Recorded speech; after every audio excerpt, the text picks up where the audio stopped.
Annwyl heard moaning. Incessant, loud moaning. It took her several long moments to realize that she was the one making the annoying sound. She forced her eyes open and struggled to focus. She knew that she lay in a proper bed, her naked body covered with animal furs. She could hear the crackle of a pit fire nearby and feel its warmth. Other than that, she had no idea where she was or how, by the gods, she got here. Last thing she remembered, she died. But there was a little too much pain for her to be dead.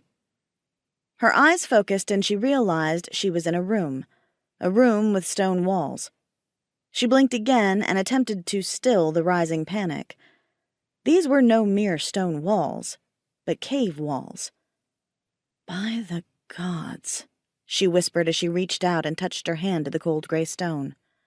Good, you're awake. Annwyl gulped and prayed the gods were just playing a cruel joke on her. She raised herself on her elbows when that deep, dark voice spoke again. Careful. You don't want to tear open those stitches. With utter and almost heart-stopping dread, Annwyl looked over her shoulder and then couldn't turn away. There he was. An enormous black dragon, his wings pressed tight against his body. The light emanating from the pit fire causing his shiny black scales to glisten.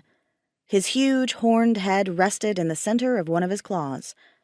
He looked so casual. If she didn't know better, she'd swear he smirked at her, his black eyes searing her from across the gulf between them. A magnificent creature, but a creature nonetheless. A monster. Dragons can speak, then? Brilliant, Annwyl. But she really didn't know what else to say. Aye. Scales brushed against stone, and she bit the inside of her mouth to stop herself from cringing. My name is Fearghus. Annwyl frowned. Fearghus? She thought for a moment. Then dread settled over her bones, dragging her down to the pits of despair. Fearghus the Destroyer. That's what they call me.